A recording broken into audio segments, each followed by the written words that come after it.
the building with me as well. Yep. Um, Before I start this review, I want to give a rest in peace to Mr. Bill Withers. Bill Withers passed away. I want to say like this past Monday, March 30th, but the news wasn't really released until yesterday and stuff like that. He was one of the most successful soul singers. Um, of course, y'all know he has timeless hits like "Ain't No Sunshine," "Lean on Me," "Grandma's Hands," "Use Me," um, and of course, "Lovely Day" and shit like that. And yeah, man, definitely a dope singer. He retired like in the mid '80s and stuff like that, but he was still getting like recognized and accolades. And just this past I think it was about a couple years ago, he was inducted into the Rock and Roll Hall of Fame. So he passed away from heart. He had some heart issues and shit like that. So rest in peace to Bill Withers. Your music will still live on. Alright. And the album we about to review tonight is Parliament with their fourth studio album, Mothership Connection. This was released in 1975 on Casablanca Records. Um, I want to say the only single that came out. Actually, nah, it was two singles. Um, I'm not actually scratch that one single. Give Up the Funk, Tear the Roof Off the Sucker. That was the only single that came out. Produced by George Clinton, and the personnel in this album include George Clinton, like lead vocals, Fred Wesley, Maceo Parker, Michael Brecker, Randy Brecker, Boom, Joe Farrell on horns, Bootsy Collins, Cordell Marston on bass guitar, Gary Scheider, Michael Hampton, Glenn Goins on guitar, Tiki Forward, Jerome Braley on drums, um, Bernie Worrell, he's doing the keyboards, and backing vocals were mostly handled by Gary Cooper, Debbie Edwards, Taka Khan, Archie Ivy, Brianna Chimetti, Rasputin Booty, Pam Vincent, Deborah Wright, and Sidney Barnes. Alright, so Parliament-Funkadelic. You guys should know who they are. Um, One of the most influential funk groups of all time and shit like that. The whole G-Funk sound was pretty much modeled after them. I don't care what nobody says. It's a fact, so I don't care. But for those of you who don't know, they are a funk group that originated as a doo-wop group, believe it or not. And so they formed in the late 50s, and the original members were like George Clinton, Ray Davis, Fuzzy Haskins, Calvin Simon, and Grady Thomas. And so they try to like go to like different labels and shit like that. I know they tried out for Motown, but they didn't get into Motown and shit like that because quote unquote, I think Barry Gordy thought they were ugly and shit like that. So they ended up doing a single in '67 called "I Want to Testify," which got them a little success or whatnot. So it's kind of interesting too because around this time, like by the time like the early '70s happened and shit, George Clinton actually he temporarily lost the right to the name the Parliament.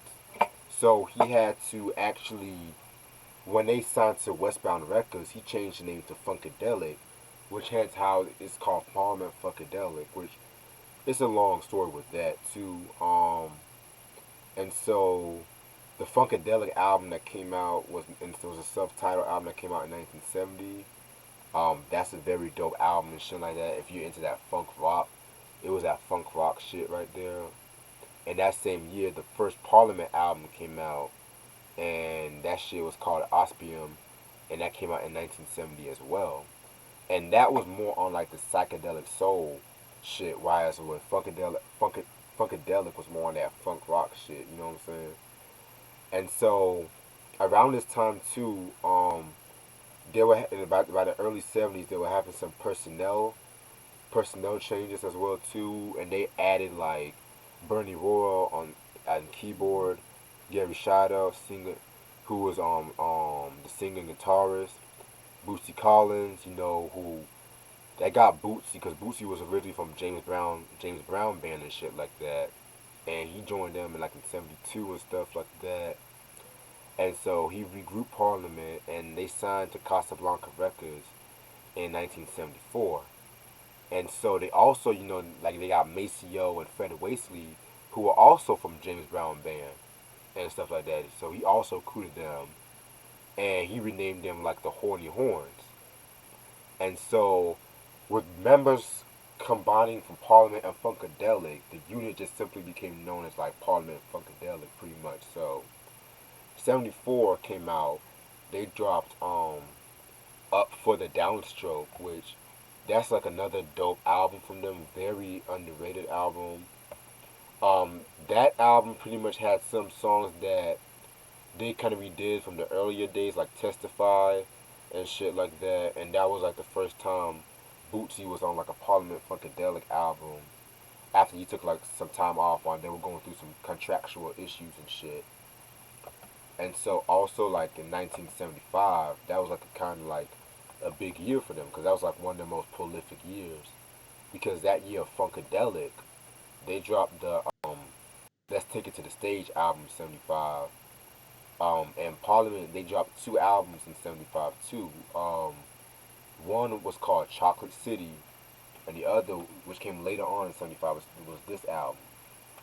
And so, beginning with Chocolate City, they would really start experimenting more with like concept albums and shit because with Chocolate City, I think it was like kind of like had like a political satire, like a political satire kind of thing going on and shit like that.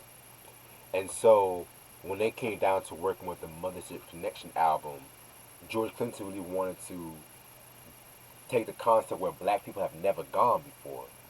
And so hence space. So this began like George Clinton's, love for space and like astrology and shit like that. And so this was actually the first P-Funk album to have Maceo and Fred Wastley and shit like that. Um, yeah, a lot of James Brown influence was of course on Parliament Funkadelic. So just throwing that out there. So yeah, so this whole concept album introduced his alter ego, Star Child, who Star Child wants to come down to earth so he can bring funk to the people and shit like that. Yeah, man. And this was what really like separated them from like other funk acts, like let's say Earth, Wind and Fire and shit like that. Because while I want to say like Earth, Wind and Fire, they were like more on that like spiritual, uplifting the blacks. Parliament, they were just on that, that fucked up kind of shit. Well, not fucked up, but they were just more out there with their shit, especially when it came to like the outfits and like the instrumentation and whatnot. So yeah, that's something out there, and that's all I have to say about this album right here. Um, yeah, very, very, very dope album cover. Has George Clinton just chilling on the UFO and whatnot. You know what I'm saying? So, like, very like ahead of his time for his 1975 and shit like that. Parliament, they were just on that, that. Yeah, and this is the like I said. So yeah, this is like, of course, him coming out the UFO and shit like that. And yeah, it has the personnel and shit too. And what's interesting too is the fact that when it comes to this part, it gives like a little information about what the group went through and stuff like that. I want to say this is only on the 2003 reissue onward. I want to say so. Yeah, if y'all have that edition, like good luck to you, like you the OG. All right, that's enough talking. So oh wait, shit, I forgot. I was gonna ask how did y'all get into Parliament Funkadelic? I got into like want to say like maybe when I don't know, I won't pinpoint an exact time. It was just, when you grow up listening to hip hop and groups like EPMD and when Dre used it a lot and Redman and you know I was always like a huge Eric Sermon fan of his production. That's always been like one of my favorite producers, and he used it a lot in his production. And I used to hear stories when I was little about the concerts. Like my mom went to one of the concerts and he came out of like the spaceship and it had the smoke and everything like coming down from the sky and just weird shit. And I had like uncles that was like had like his albums on vinyl and stuff, and just seeing like the weird images on the weird album covers and stuff. And then um seeing him on David Letterman and the late shows and him performing back in the day. So I started gradually like knowing who he was, and then like I said, like Dr. Dre and Eric Sermon, they were like at the forefront, of, sampling a lot of his stuff. And when you hear like you listen to his albums and you hear like, oh, well, that's from the George Clinton album.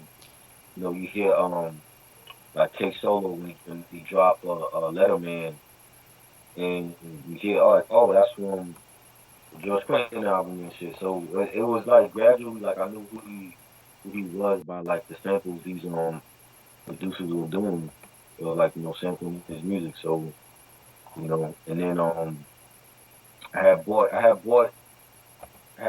one of his albums, like this one from like I think it was like '96, and he actually got Eric Sermon on this album and Uncle Charlie Wilson and Bootsy Collins.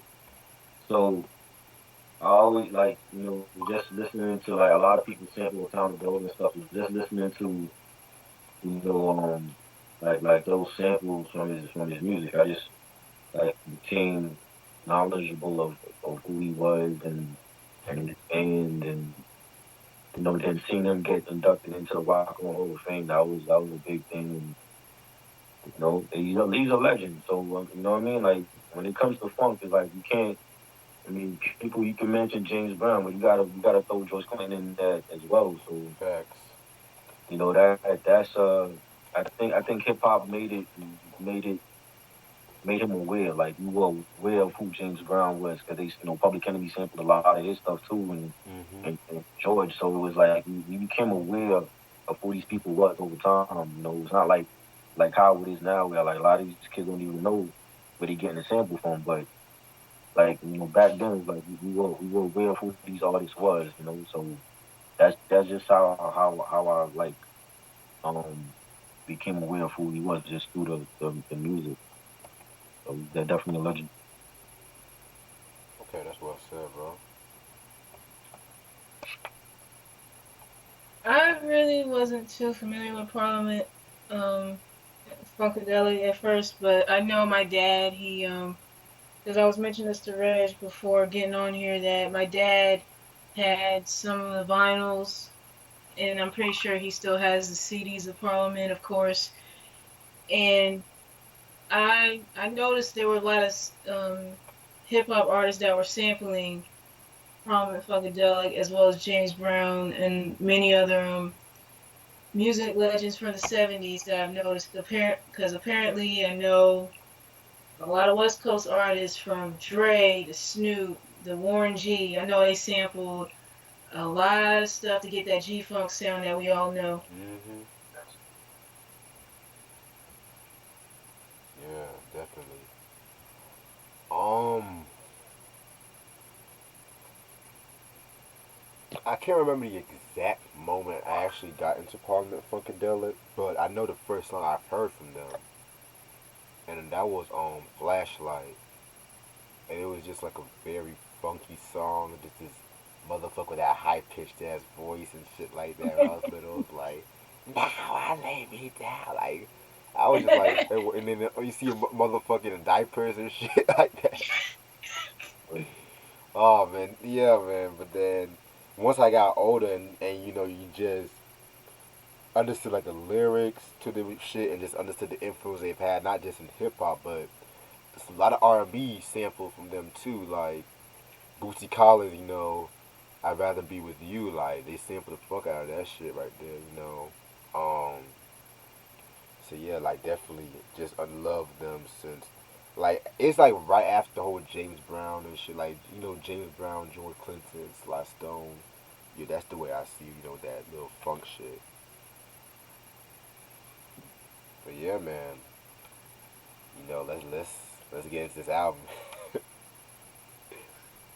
Alright, track number one, P Funk wants to get funked up. Shit, man. Oh, this is like one of my favorite, probably my favorite song off this album. The concept is very unique because it's like taking place in like this radio station, and it's like George Clinton just introducing people to like WEFUNK, and the way I see it is the fact that by like the early '70s, not a lot of funk music was played like in like a lot of radio stations. Like you had to wait until like people went to sleep at the late hours, and then you had to hear that funk shit. But then certain acts like Earth, Wind and Fire, and then Commodores, and then you had like acts, of course, like the Doobie Brothers, whom I'll get into that in a minute. They were getting like a lot of airplay, and George Clinton kind of felt like P Funk kind of got limited airplay over the years and shit like that. So yeah, it's a very unique song and shit like that. I love the way those horns come in at the chorus, like "Make my funk to P Funk," and they had this interesting line where they said some shit like it was kind of like a shot. Like they had a line where it says like, "Then I was down south and I heard some funk with some made ingredients like Doobie Brothers, Blue Magic, David Bowie. It was cool, but can you imagine Doobie in your funk, ho and shit like that?"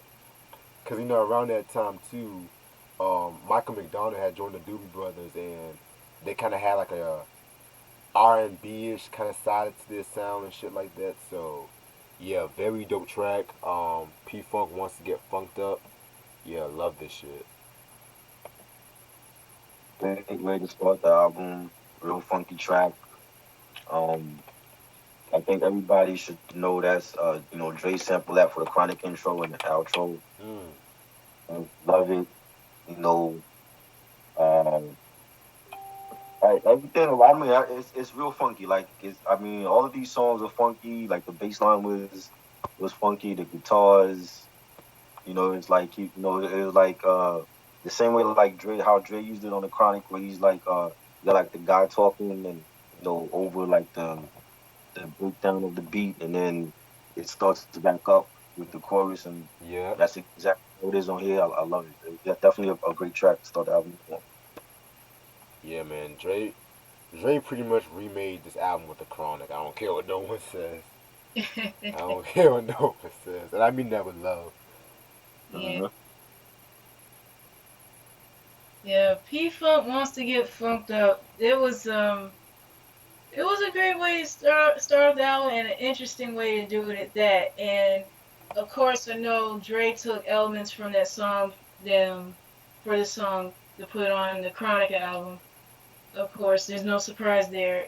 There's everything about it is just like it's like something you really will expect from this group here, and I'm pretty sure anyone's parents or grandparents or whoever grew up during the '70s and all that stuff probably at least seen them live at some point, and of course you get what you expect from hearing the music and all the elements put together, beautifully done.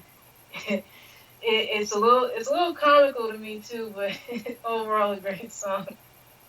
Yeah, very dope track right there. That's fucking P Funk wants to get funked up. Track number two, Mothership Connection, Star Child. Another dope song where this is the official introduction to Star Child Alter Ego. Um, love the fucking band instrumentation. Like, just the vocal chemistry between like Ray, Fuzzy, George, and so on and so on is amazing.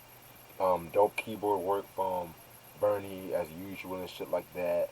But my favorite part of this whole track was when they had that breakdown, that swing low, sweet shit. Love that breakdown and shit like that. Of course, Let Me Ride from Drake came from that shit. Um, yeah, man, and just this whole shit right here is fucking timeless, man. Very dope shit right here. Again, another strong track. Yep. That's definitely another banging joint, real funky, melodic. I like the beat switch when they go into like the Let Me Ride melody, and that's one of my favorite Drake joints on the Chronic is Let Me Ride. I always love that song. It's like real laid back and smooth, and yeah, this is a great track as well, man. I love it. I like this song more than the first one, but that is definitely a classic track. Facts. Mothership Connection is one of my favorite songs off this album, and yeah, I like how well what Try was saying how it changed up to towards the middle of the song, and of course when I hear that, automatically I already know it was Dre's song "Let Me Ride" because I've heard that song numerous times as well, and I love it. I love it. Yeah, I definitely feel you on that. Um, Track number three, Unfunky UFO. Yeah, this track right here is pretty funky, pretty straight track and shit like that. Um, Kind of like continuing on, with the space themes and shit like that. Yeah, very dope track. Yeah, I like it. Real funky, like the horns, the bass line, the guitars on it, the beat. Definitely a funky track, and I think that on Funky Go for that was sample as well, right? To be Was honest, this it? whole album was sampled. So Oh, okay, okay. Okay. this whole album was The, sampled. the riff, like when I heard it playing, like the riff in the song, like it sounded like it was sampled in the past. Like I've heard it somewhere.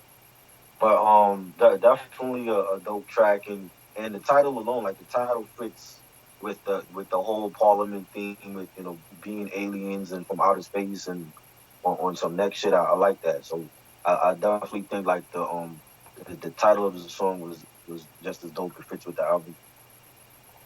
Facts. I definitely agree with you on that. Like George Clinton said, trying to take us where black people had never done before, had never gone before and shit. Mhm.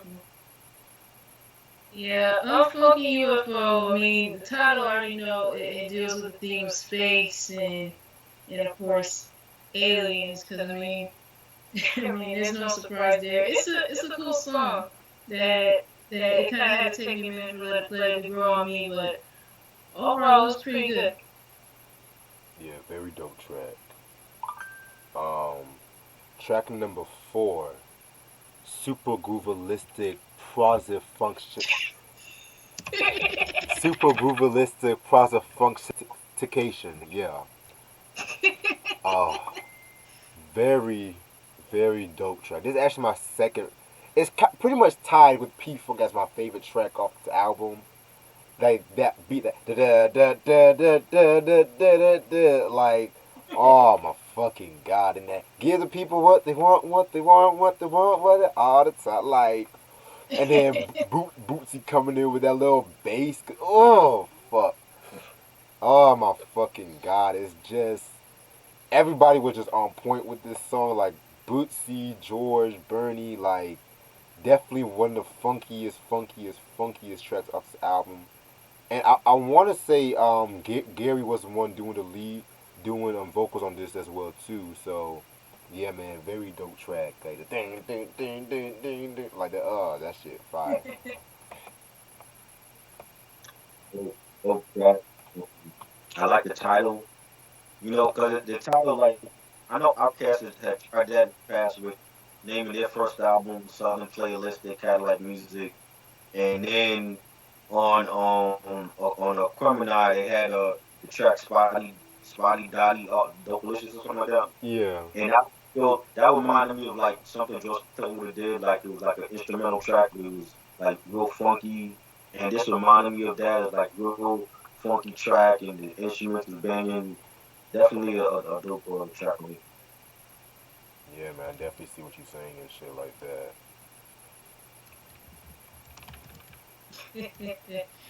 Wow, what can we say about this track here? I mean, besides the fact that it has a very long title, it, it's it really is one of those funky tracks that you really just can't get enough of, and it's a little, I find it a little silly to me in certain instances for some reason, but overall it's a feel good song here.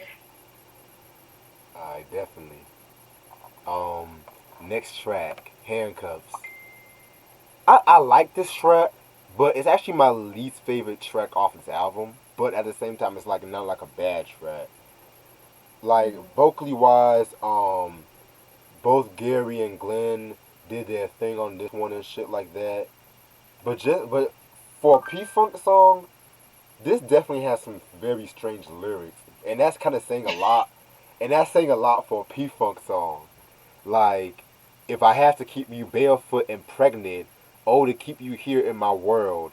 Lay down, girl. Lay down and take off your shoes, cause I'm going to do to you what it is I gotta do. Like, what the fuck?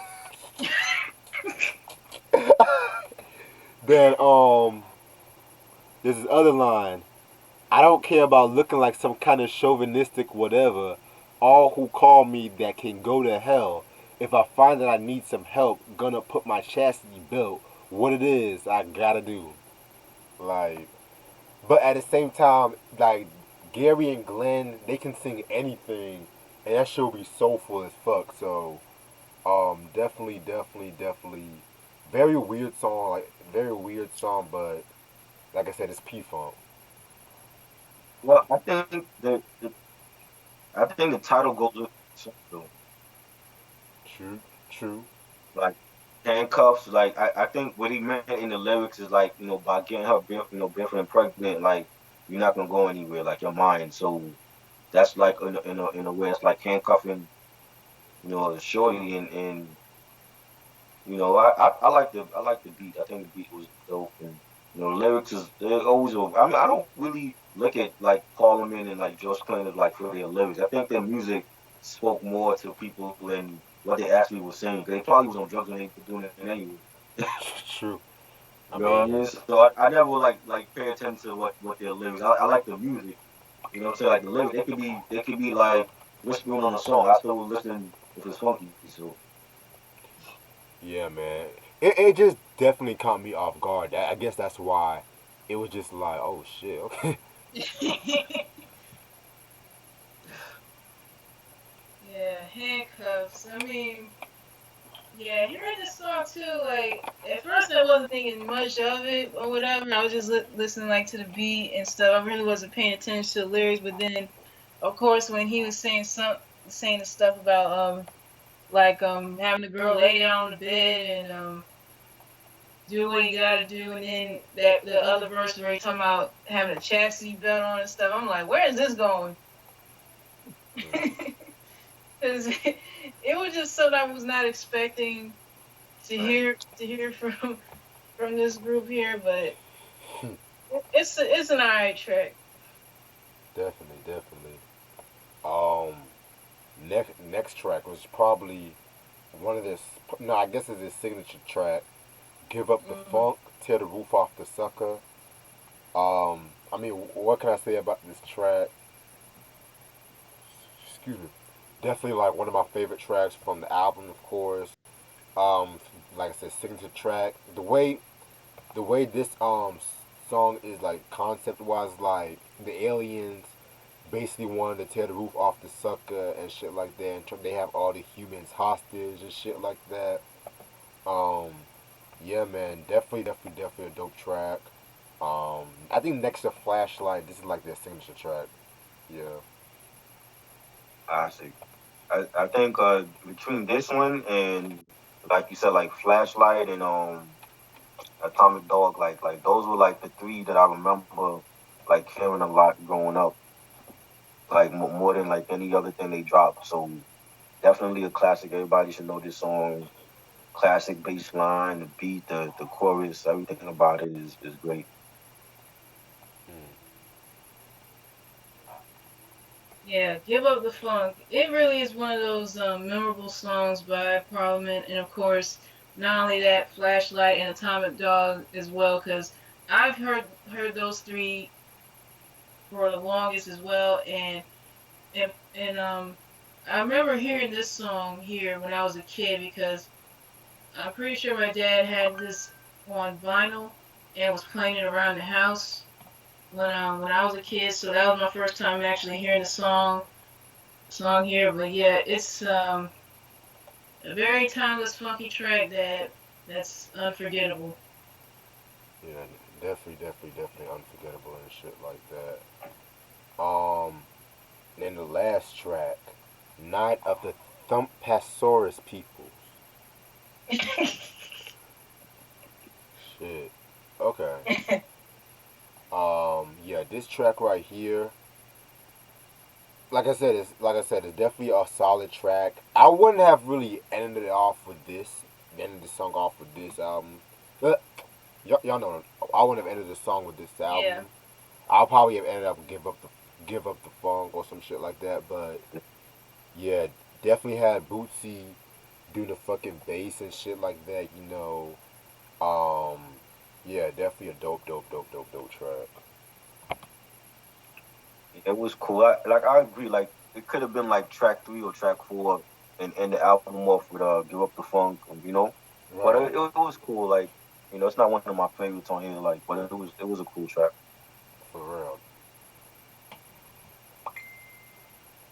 yeah. I have to say, for it to be the last track, it's kind of like I would expected more out of it, and it's not really my favorite off this album. But I would have liked it like they would have put it if they placed it in either as track 4 or track 5 or something like that, and then ended off with Give Up the Funk or something else, because yeah, I really just couldn't get into it. True. Yeah, I definitely see what you're saying and shit like that too and stuff. And I don't know. I felt like when I first listened to it, it had the feeling like it wasn't finished at all. I don't like they still had some. It seemed unfinished. When I first heard it, it seemed unfinished to me and shit. But Mm. other than that, yeah, man, very dope album. This has been hailed as a classic, a masterpiece, and whatnot. This has definitely been like hailed as like one of the most influential funk albums to come out in the '70s. And a lot of people say that, yeah, because it's their breakthrough album, and pretty much, what I forgot to mention was "Give Up the Funk" was actually the first like gold selling Parliament song and shit like that. So yeah, I forgot to mention that and shit. So yeah, a lot of that had to went with the success of this album and shit. Because like a lot of people wanted like something different than what was really going on in the radio and shit. So they come in and looked at this album. They saw like Mothership Connection and shit, and they were just like drawn into it instantly and stuff like that. So yeah, definitely a classic album. This is actually the 2003 reissue that Island Def Jam Music came out with, but this album should still be in print, so you must have your collection.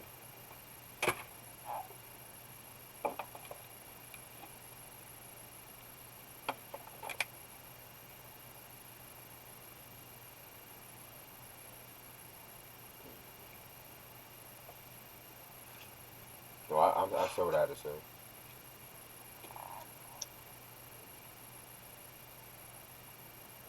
Y'all still there?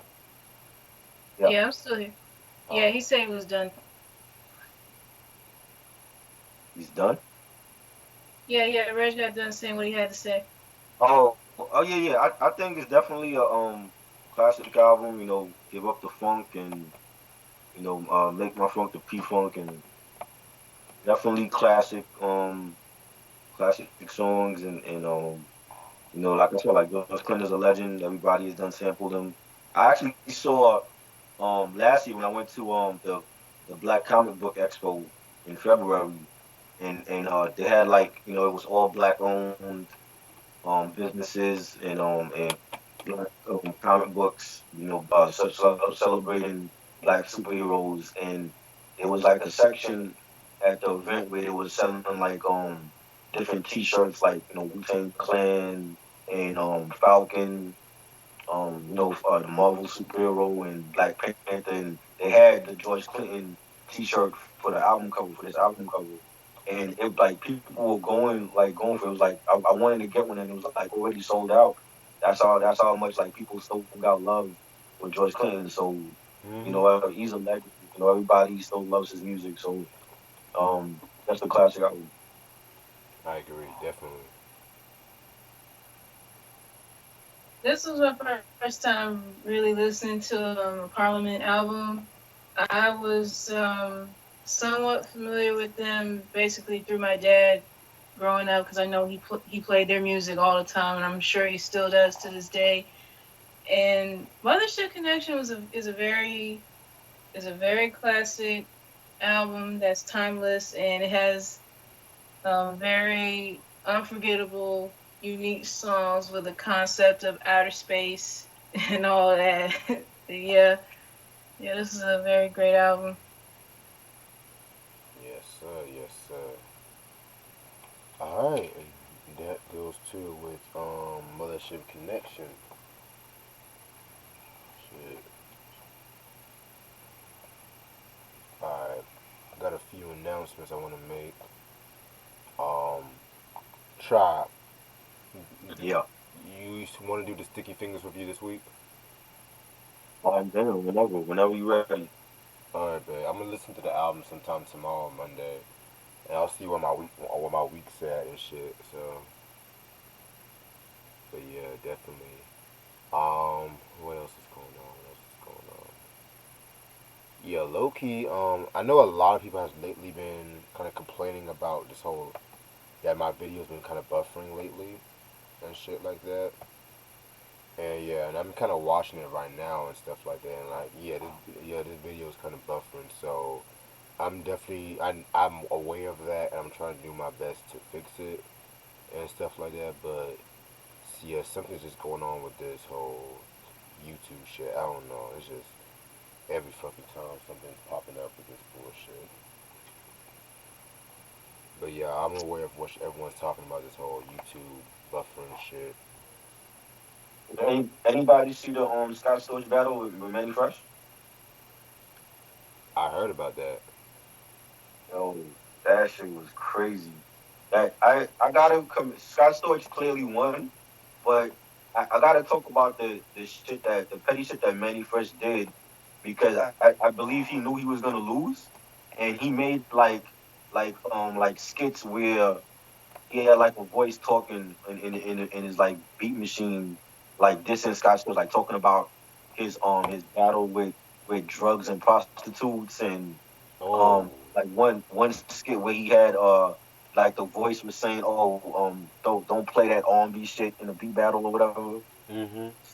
Killing them, yo, like from the start, like when he played those Beyonce joints from the first album that he did, and like the Justin Timberlake Cry Me a River joint, I forgot he did that, and he Wait. played like of course he played Dre and the Root stuff, but he was killing them. Like Manny got in a couple of good jabs with the Cashman. But the thing with these beat battles, it's like a lot of these in-house producers, they're gonna lose because they play like only the hottest stuff that they did for their stable.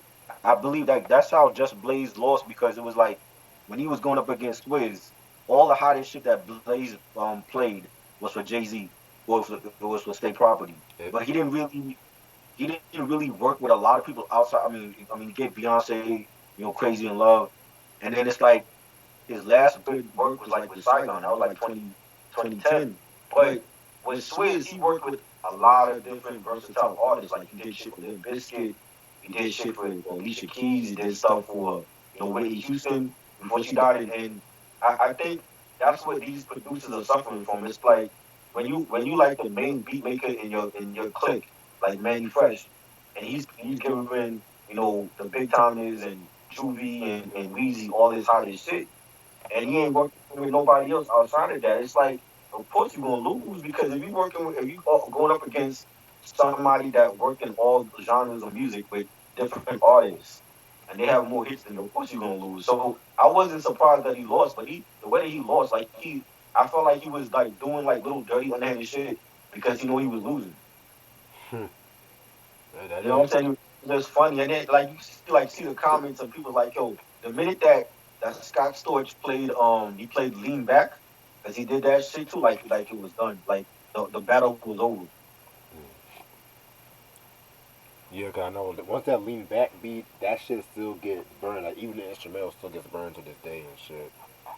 Yeah, and it was like I'm like, and Scott didn't do none of that. Like he was taking it like, oh, word, you going there? You know what I'm saying? Like, man, I'm like, man, he didn't have to throw in them little skits and shit. That was just stupid. You know what I mean? But I mean, he lost because he didn't really work with a lot of people outside of Cash Money.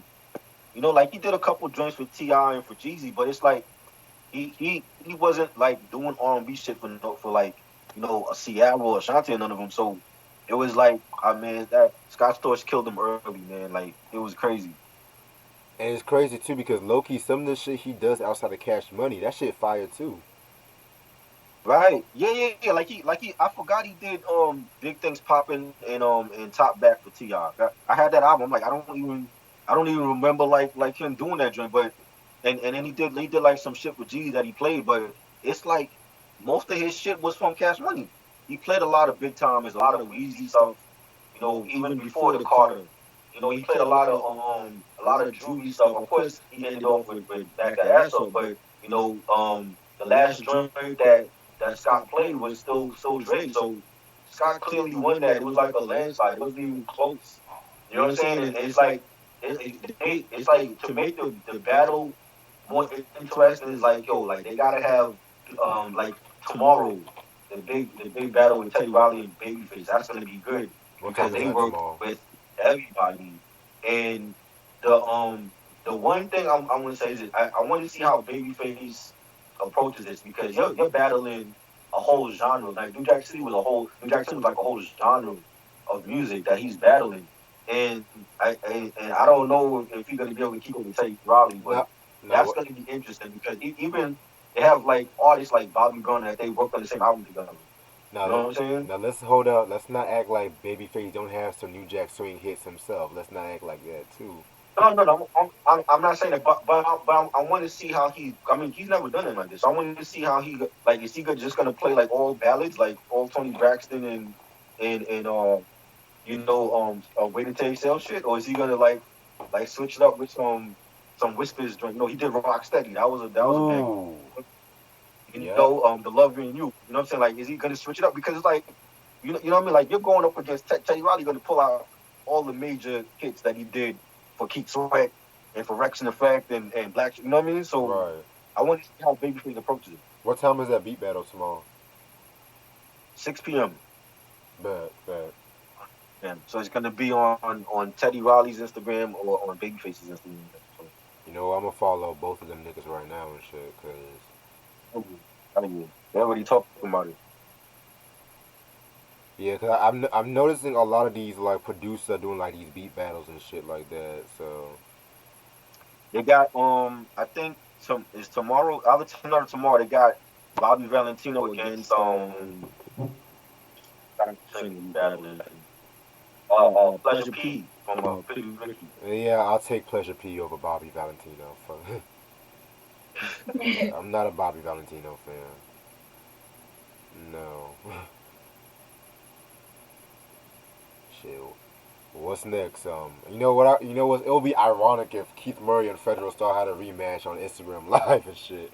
I was dope. I want to see that. I was rooting for Keith in the past. I'm like, how did he lose that bad to Fredro? I didn't think Fredro like was gonna beat him like that. Bro, Keith was saying some stupid ass shit in that fucking back. But At like, least, at least he didn't pull a notepad out. I'm like, nah, I wanted that '94 psychosomatic Keith Murray. That I don't know what the hell he got in that battle. Shit, I wanted that fucking Enigma Keith Murray and Yeah, shit like that. and it's out. Hell, You know, it's and, hell. I and we wanted had to that. go. It's a beautiful thing, Keith Murray. That we need a rematch for that, man. That was bad. Shit. You know what would be a dope freestyle battle? Um, Fucking Fat Joe against Ghostface. I think I'm picking Ghost all day, man. Even his discography's better than Factual. Shit. You know what I mean? I Yeah. I want to see the real battle, Primo against Pete Rock. That's the big battle I Yo, want to see. if that battle is fucking promoted, that will be the battle I'm watching. Dead ass. That's the battle. And Like and they Alchemist, playing. Alchemist was challenged. Adlib challenged Alchemist and turned it down. Madlib Challenge 2. Alchemist. Ooh, that's kind of. He turned it down. Alchemist turned it down because he said he felt like Madlib was way better than him, which I don't agree with. But Uh, Alchemist got better over time. I feel like a lot of people are now fucking with Madlib more because the whole Freddie Gibbs bandana shit. But these are the same. It's either that shit and Mad Villainy, but they won't name the Quasimodo shit. right, They won't name exactly. the shit he did with Jay Dilla. Nah. But Alchemist got the grimy street shit than Madlib though. Oh yeah, facts. Bitch, don't even get me Yeah, started. like that's the Griselda shit alone is better to me than the Madlib shit. But like he turned down the barrel, so Oh, that reminds me. I gotta check out the EP, the Conway EP with Alchemist and shit. yeah, Ooh, it's pretty good. Pretty good. ooh. Oh, Sam asked me a question. Have you listened to Roots of Evil, Reg? Yeah, yeah. I got that album and shit. Um, I'm actually planning a review on that soon, so I'm gonna save my thoughts on that. All I'm gonna say is that shit's like that shit is staple in mafioso rap. That's all I'm gonna say. Or what about Coogee Rap and Big Daddy Kane freestyle battle on Instagram Live? That would be definitely. They need to do that. Shit, okay, I got my money on Kane over G Rap. Mm. If G-Rap do that drug talk, it's a rap. If it's battle wise, I would say Kane though. But Yeah, because you got the metaphors and stuff. yeah, Yeah, but see, the thing about G Rap, it always interesting. I never heard him getting no beats with no rappers and shit, or dissing the rapper on wax and shit. true. But I think a lot of people respected him though. So That's because they feel that mob connection and shit. you know what I mean? Yeah. Like people know he had a baby with Superhead. They're not gonna like tell him that shit though. You know what I mean?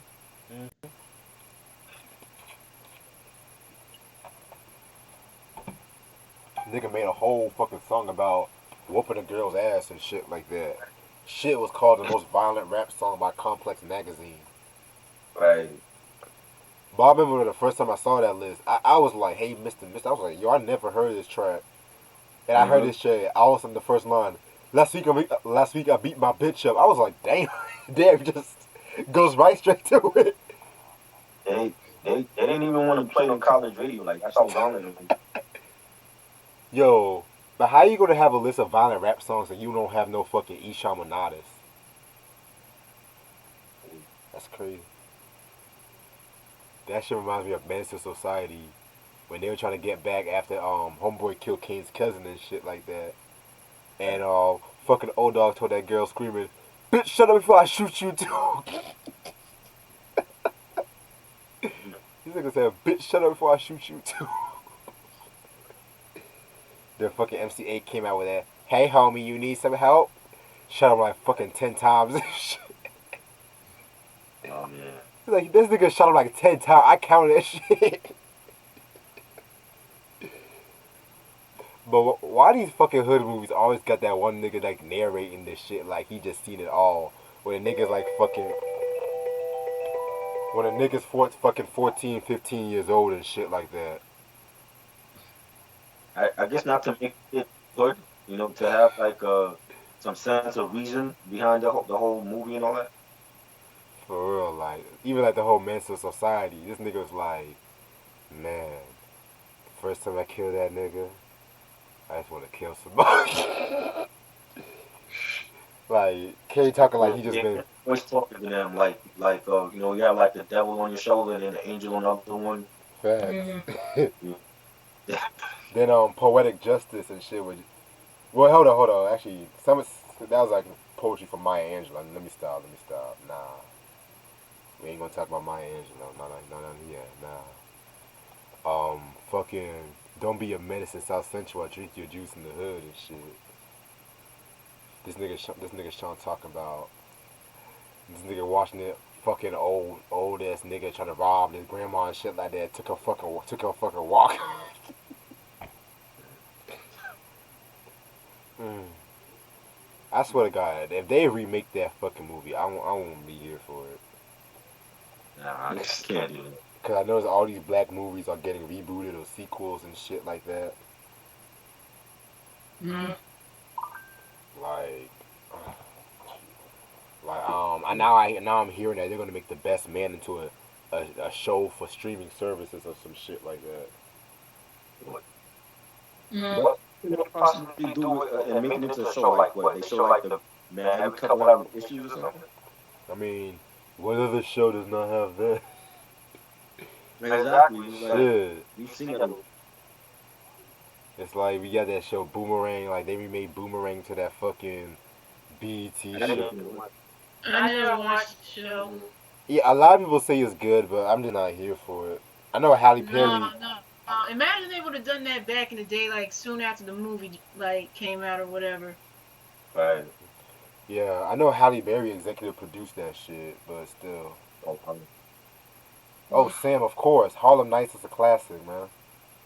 uh-huh. I swear, if they touch that movie, nah, it's gonna. I'm gonna burn Hollywood down. Like playing that Oh fucking, no, don't. They better not mess that up. playing that Public Enemy song, "Burn Hollywood, Burn." Like, and that song is so fucking relevant today.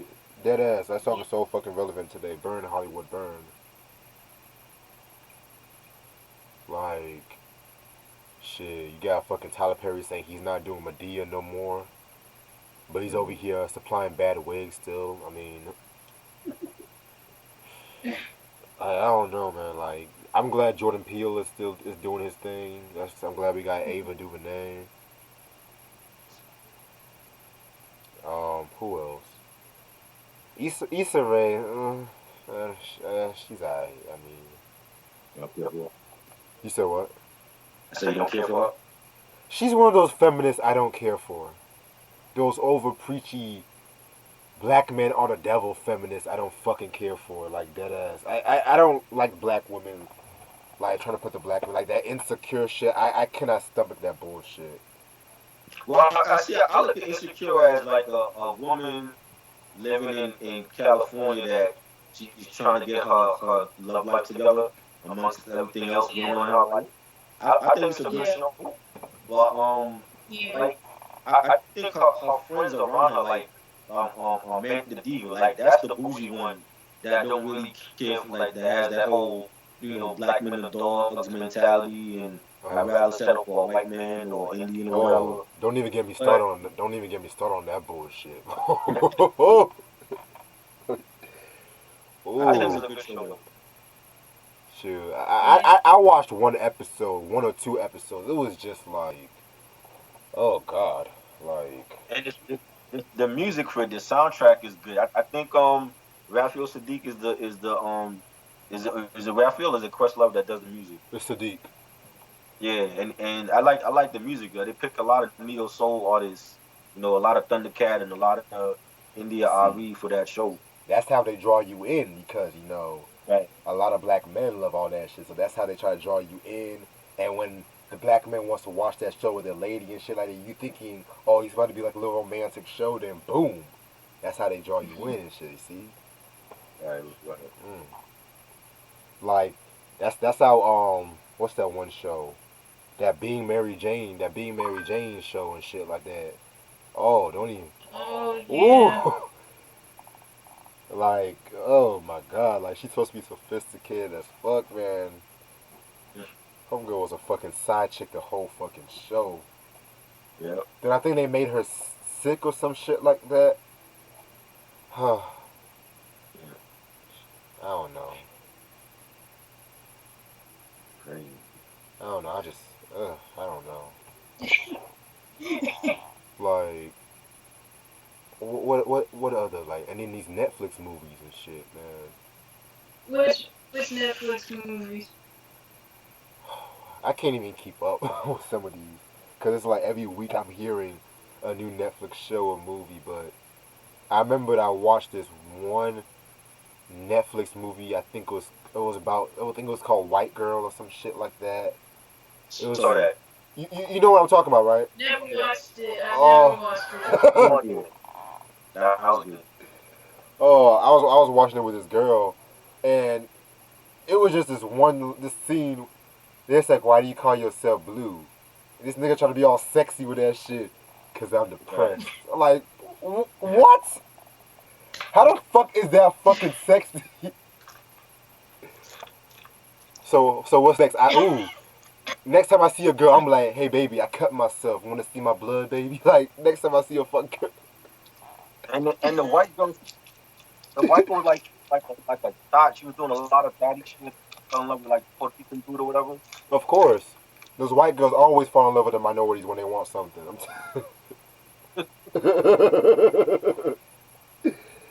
Oh my fucking god! It was like all these, and then now it's just like, don't even get me started on the fall from grace.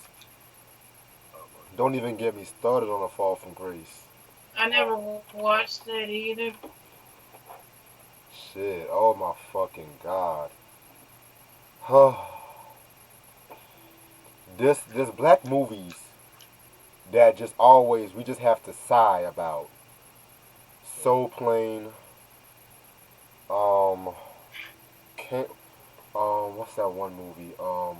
That one movie where Wesley Snipes was in drag and shit like that. Oh, the one. To Wong Fu. Yep, yep. What else? What else? Yeah, there's certain black movies I just kind of sigh. Like you just can't say shit. You just have to sigh and just shake your head. Fall from Grace is one of those movies and shit.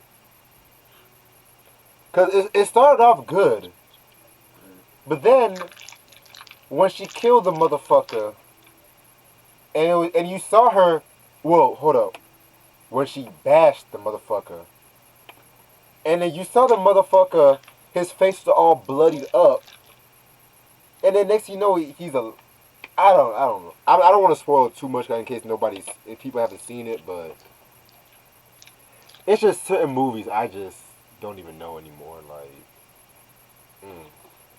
it's like Hollywood, they'll reboot anything these days and shit like that, or they'll just write anything and call it entertainment, pretty much. Like, I'm sorry, like that Lion King reboot, I rewatched it and I don't like it. I kind of rewatched it. I don't like the Lion King reboot and stuff. You know. Yeah, it's just I guess since they're all running out of ideas, they have no choice but to do that. Shit, like, mm. um, I've seen Mahogany a while back, Sam. Diana Ross, Billy D. Williams. It's like one of those '70s Mm. movies I play on a Sunday afternoon if there's nothing on TV. That's the best way to describe it. Sunday afternoon movies with Reg. That's a new thing to do. I mean, shit, like that's one thing I used to do. Just watch like a lot of movies, like obscure movies, Sunday afternoons and shit like that. You know, like Mahogany or Lady Sings the Blues, Car Wash. Especially if it's from like those black exploitation movies and shit. You know. Yeah. Oh, don't even get me started on that Superfly reboot. Oh, Oh, that was bad. oh that was That was horrible. bad. I never Yeah, watched Superfly, so that was terrible. And I told mm, people from the get go, I'm worried about that fucking reboot. Cool. When I saw that nigga, that Trevor, whatever his name is, from Grownish, no, that Grownish show. Yeah, I was like, he mm, doesn't have the swagger. He doesn't have like the gangster persona. right. Like I want to look at him and just be like, ooh, I want to be like that and shit like that. Like look at Omari dude from Power as Ghost. Right. You look at the motherfucker, you mm, can tell he's fucking crazy. Mm-hmm. Wesley Yeah. Snipes, Nino Brown. You can Right. tell the motherfucker's Yep. crazy, especially when that motherfucker was sweating all them fucking pills and shit. That Mm. motherfucker was sweating all them fucking. But yeah, I just did not get it with this Superfly reboot. He just does not scare me. That he doesn't intimidate me when I watch these fucking gangster movies and shit. Right. Mm-mm. Should that I'd rather see Kevin Hart as a mob enforcer at this point. While Dwayne Johnson is the mob boss. Cause that's how Hollywood is. They're trying to they try to like demasculine Kevin Hart and shit like that. You know what I'm saying? Trying to have him like Mm-hmm. play second banana with all these white actors and shit. The Rock. Oh, and out of all the motherfuckers, The Rock. Out of all the motherfuckers, this pretty boy wrestling motherfucker. Shit, mother motherfucker who thinks just smiling is acting and shit like that. I still ain't gonna forget why did I get married too. When this motherfucker came in like the last 5 seconds of the goddamn movie, and Janet Jackson's character was smiling like, Oh oh, yeah. like he's fucking Jesus. After she done killed the son and she done killed the fucking husband too and shit. Why did I get married to get that fucking insurance check? That's why the fuck she got married and shit.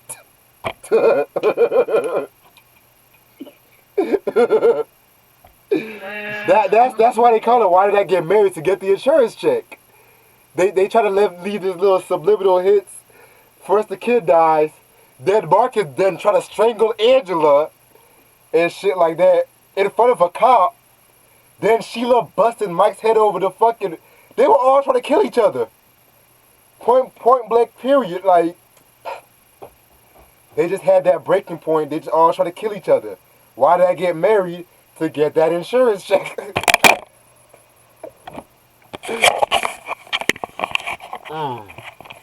Or daddy's little girls.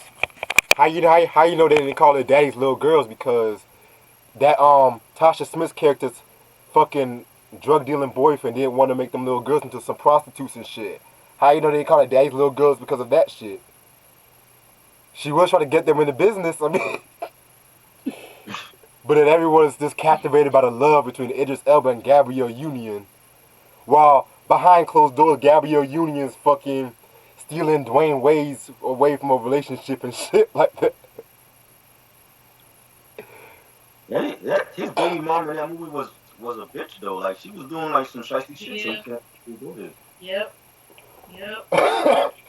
You Bro, know? that one scene where he almost got his ass when he crashed into the car and then they gonna play that fucking Sam Cooke song. Yeah. Yeah. Motherfucking Yeah. get your ass beat to Sam Cooke and change gonna come. Mm.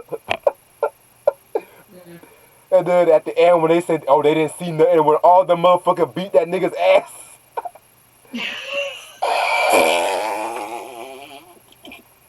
Daddy's little girls, aka let's not snitch.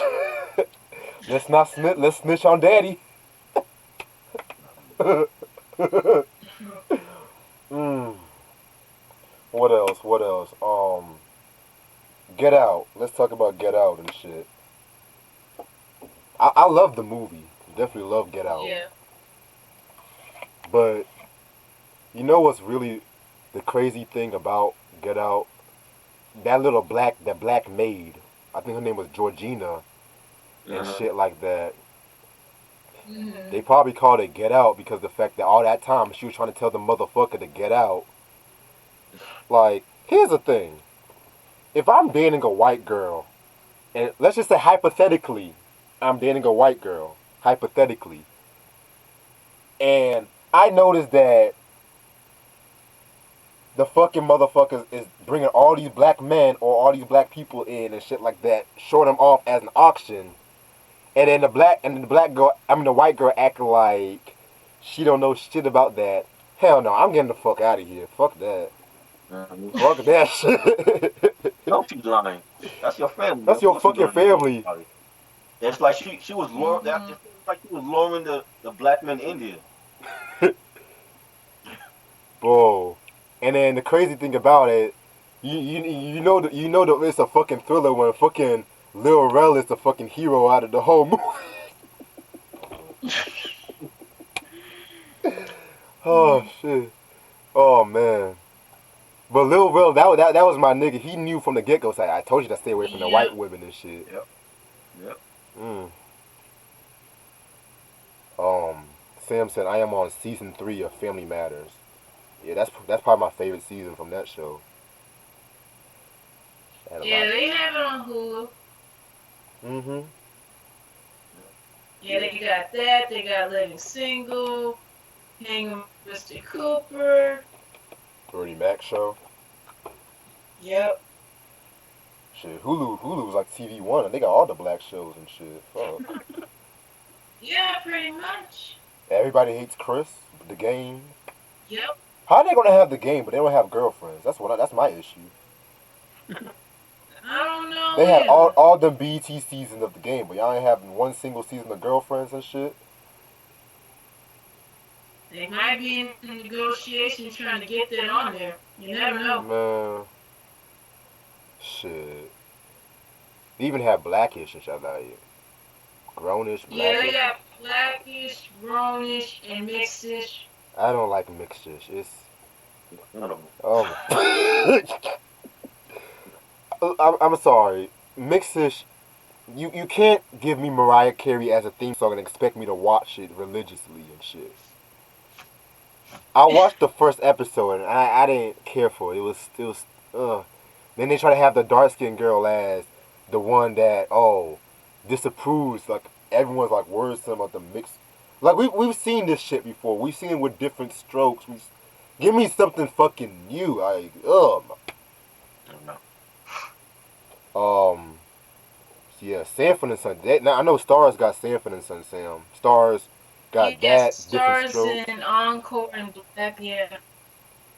Shit, I was just watching different strokes earlier today and shit. Fuck. Shit, good times. Yeah, man. Mm-hmm. Shit, I was just watching that episode when Penny got burned with the iron and shit. Mm. I remember that. Oh, Talk about abuse, yeah. man. Shit, I Yep. got hit with belts. Penny got burned with irons and shit. Like, shit. Fuck is Crazy. texting me? Shit. What else? Y'all remember that one show called Give Me a Break? Yep. Nell Carter. Yeah. Oh, Yeah. hate that show. Oof. I never understood that. What was Nell playing like the caretaker for the kids? See, No, Nell was originally like the housekeeper for the family. no, she was a friend of the mom's, basically.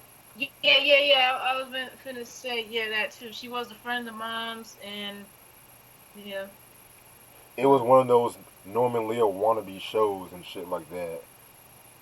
Uh, Like, they had this one episode where the little girl was like, "How would you feel if you were called a nigger?" I was like, "Girl, you're white. What the fuck you talking about?"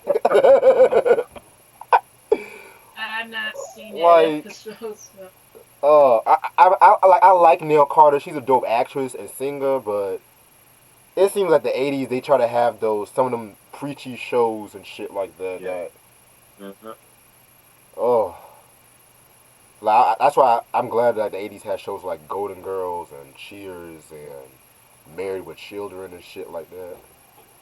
What do you think about the facts of life? I love Facts of Life, That was preachy at times too, though. but it was I mean, balanced with certain comedy. episodes that when they were talking like the heavy issues, yeah. But see, Facts of Life had a good balance between the preachy and the comedy, which I can respect and shit. Right. Yeah. What about that one show, 227? I remember that. That was good. I know my parents remember that. Yeah, man. I was like Calvin. Like Calvin. Anything he did, his grandmother was like right there. For real. But that grandma was in like every black show, man. Like Helen Martin, she was in like in every black show. Like Sanford and looking out the Son. window. He said what? She was looking out the window. Calvin, when you coming home? You got curfew, boy. You better stay away from that Brenda girl before she gets up pregnant. Man, I'm glad I never had a granny like that. 'Cause I would have been pulling my hair out like, what the fuck? I can't do nothing. Shit, man. Growing up in an African household, man, I got plenty of stories like that, man. Shit. And I remember one time I tried to sneak a girl in when my parents were sleeping and Oh shit. God. Oh man. you got to do that like a ninja. They snoring for you to sneak in a bitch, yo. Shit. Um. Oh, Sam, I love the Wayans brothers. Yeah. Yeah. Shit, that show is so stupid. It's funny. No, but one of my favorite episodes of that show was when Pops got back together with his old singing group. Oh my Or, God, the Temtones. Yeah. When my love Oh, goes goes bang bang bang bang bang. bang. Then this nigga talking about we're gonna make a comeback. Sean was like, nigga, you only had one song. Yes. Now you know what was the most funniest episode unintentionally Mhm. when Marlon got high on weed Oh and yeah. this motherfucker acting Yeah. like he was on crack or some shit. But that's when he was auditioning for that role or whatever. Yeah. Yeah, I remember that one. Oh my fucking god! It was like one of those moments where the audience was just dead silent and shit like that. Yeah. And I think deep down they just wanted to laugh, but Right. But he was acting so stupid. It was like, do I laugh at this part or no? right. Then Sean was like, "Yeah, for the Rick James story." Mario was like, "Yo, I killed that audition." Yeah, for the Rick James story. I was like, he did not have to do Rick. Like, there, I watched that as a little kid. Like, damn, I'm never doing marijuana if it makes me act like this. Shit. Then that one Moesha episode when they thought Moesha was smoking weed and shit. Yeah. Oh man, I swear when they used to do episodes about marijuana and shit like that, it just be like the writers just be writing some random ass shit. Like It was over the top. Like they try to make it sound like they're gonna die from it. I'm like, no, for you're not gonna die. You know what I'm saying? It's not Oh that no, the serious. worst ones. It's like if they were mentioned about the heavier stuff like heroin and cocaine or alcohol. yeah. Remember when JJ's girlfriend Debbie Allen in that episode of Good Times was on Yeah, heroin and yeah. shit. She was on heroin. Yep. Shit. That one scene when she had that breakdown and shit like that, and Yep. JJ was like, and I ain't backing down and shit. Like then she did that. She stole from her fucking mama's purse. Then she sold that fucking ring. Oh, Uh huh. mm. She came out with that burst of energy, talking about, oh, I just took some pills, mama. Like, some pills. Ooh, Yeah, like 1 minute she had a breakdown, next thing you know, she was like back to normal, so to speak. for real. Then Hmm. at the end, she just became a fucking junkie and shit like that. Yeah, Then JJ just had like a blank look on his face. wondering like where did she go? No, that look was just like, damn, like she just left and they were about to get married and shit. And then James was like, Junior, like I just love that scene. Yeah, like Like his dad was still on the phone and AJ wasn't even responding. Like dang. I love that fucking scene, man. Oof. Mm-hmm. Shit. I'm gonna answer a few more comments and shit. Eric said Chappelle's show. Yeah, I love Chappelle's show. Well, the first two seasons, not that bullshit, Lost episode bullshit that came out. Y'all remember that one sketch when Tyrone Biggums came to the classroom and shit, Mhm. and motherfucker took a fucking shit in a fucking toilet or the trash can, and they had a fucking Hershey. Ew. Yo, and then this nigga talking Oh about my sucking. god. This nigga talking about sucking dick from crack. Like, oh man. Mm, Yeah, Sam. One of the members of the OJ's did do heroin and shit. Yeah, and thank God for your friend too. Oh, don't even get me started on that Method and Redman show. Oh God, I didn't like that show at all. I was very young when that show came out, and I haven't watched not one episode of that. that was when. And they, Go ahead. and they said like when they were like they had problems with Fox because like Fox tried to make them like too white or something like that, Mm-hmm. and they that's why they Uh-huh. stopped the show. Yeah, because there And was, that's why they got canceled. Fox. Oh, I just don't like Fox when it comes to black sitcoms and shit like that. Because they always be cooking some shit up. Yeah, make Red and Meth like It's not the only black. just the black sitcoms, just black shows in general. Yeah. Mm. Like what they try to do to Keenan Ivory Wayans alone should just speak volume. Hmm. Oh yeah, yeah. Because after Keenan and all his siblings left the show, it just was not the same. Right. Yeah. I mean, it was still good, but it lost its soul and Yeah, authenticity. but not as good as like the earlier years though. Man. Right. Oh, I gotta show y'all something by the way. Hold on. It's for all my living color heads and shit. But Got the fucking book about the story about living color. I don't know if I showed y'all this. Very dope um, book. Yeah, it tells the story about how King Ivory Wayans did the whole before like in Living Color with the I'm gonna get you sucker, and then working with Eddie Murphy and shit like that. And I never knew a lot of shit from this book. Like they had like a lot of celebrities that was pissed off with them and shit like that. Like I know Tommy Davidson had beef with Spike Lee and shit like that over a sketch. Wow. Yeah, oh, very dope book too. I got this shit from Amazon. Oh. okay. Well, Eric, I plan on doing one maybe around late April, early May. But I'm trying to watch how much I spend because this whole coronavirus bullshit is kind of, yeah. We just had to save my money and shit. Mm, Yeah, but yeah, I'm gonna end it off right here and shit like that because I gotta call my mom before she goes to bed and stuff. But yeah, very dope review. In case y'all didn't know, Parliament, Mothership Connection, must have in your collection and shit like that. Um, yeah, y'all. Thank you so much for watching. Follow me on Instagram at MCRegMusic.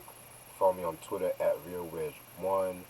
Subscribe and like this channel and stuff like that.